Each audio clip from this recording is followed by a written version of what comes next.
What's up guys, Mark's here, Everything Tenere.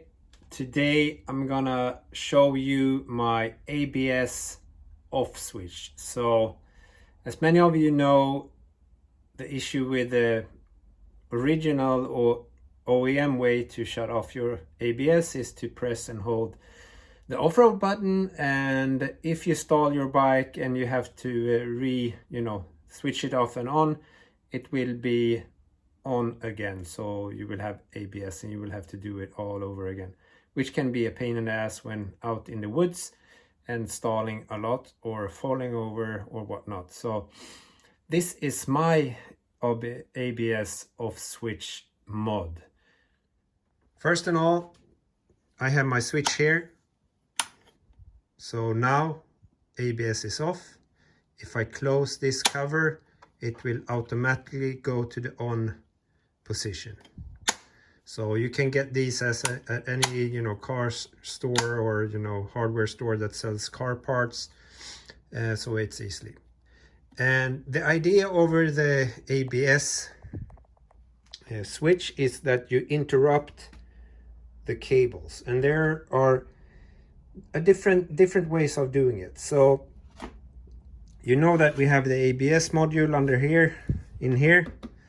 So we actually have, I think it's 3 fuses for the ABS system, and it's stated somewhere or written somewhere. So you can see here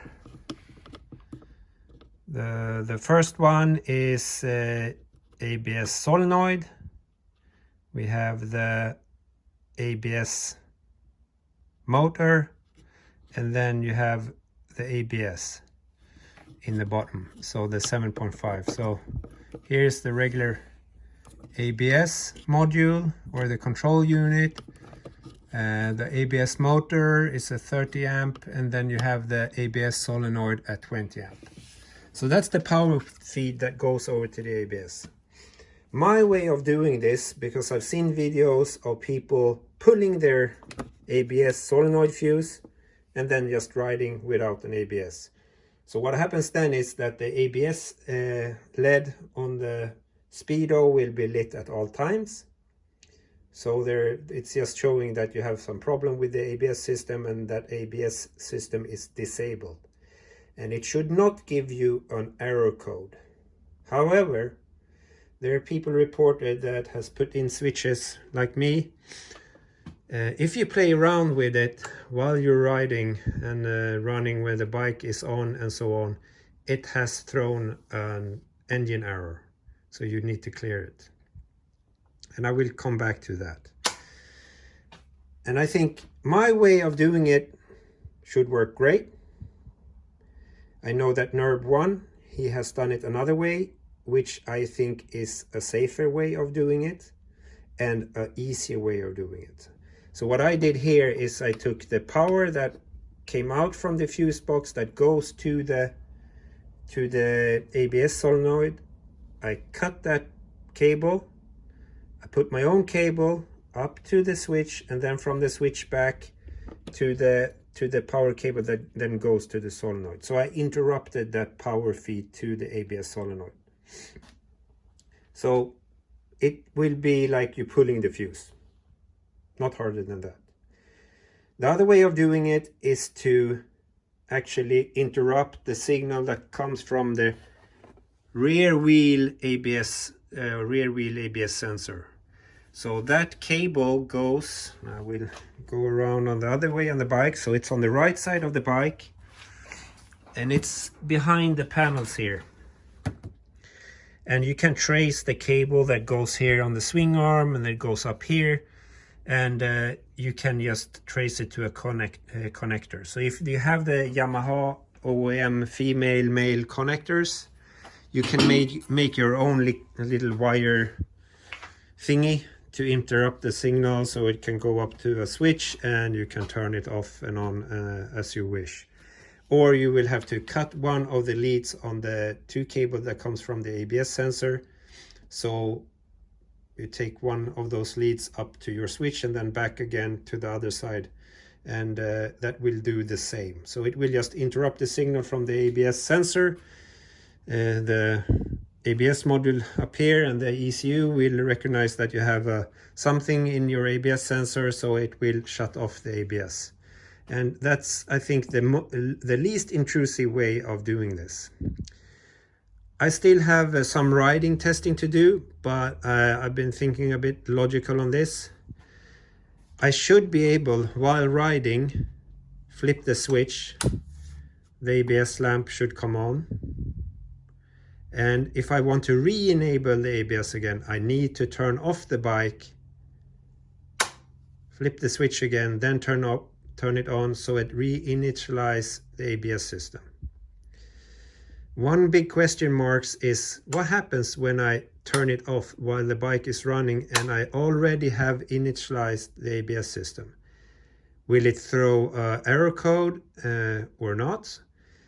Hopefully it will not do that, because it would be the same as you blow a switch, blow a fuse in your fuse box. So it should not throw an error code. I think the problem you have with throwing error codes is if you pull the ABS module switch, fuse, instead of the solenoid. So I think people have tried it with the solenoid fuse and the ABS motor fuse, but do not pull the fuse for the ABS module. That's the 7.5 amp switch there.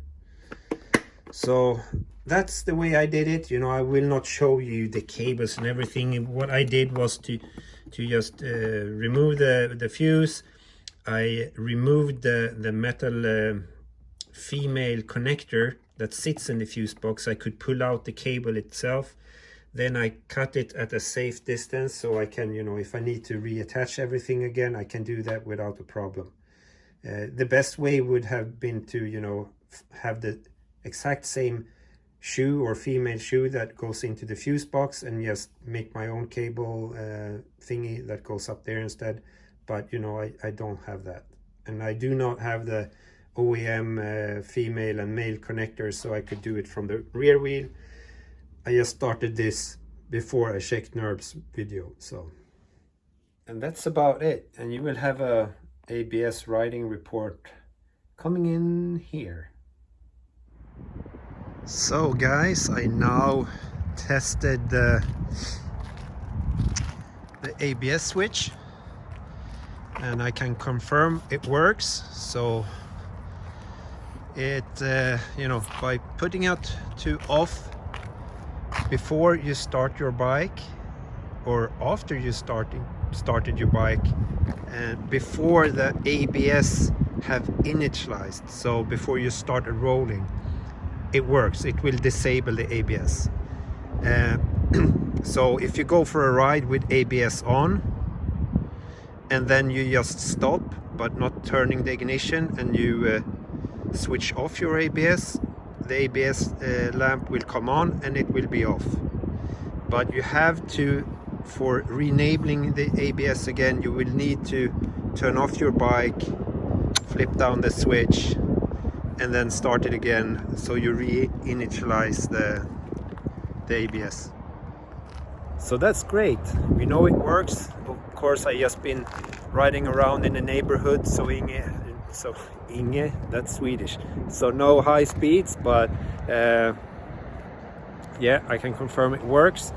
No engine error lamp or LED lit up yet, so let's see how it goes. And yeah, I'm sure NURB one's way of doing it, disrupting the rear ABS sensor is the easiest and maybe the smartest way of doing it. But disrupting the ABS solenoid fuse works as well. So take care guys, stay safe, and don't do anything stupid. And remember, don't do this at home, kids. You should not disable your ABS.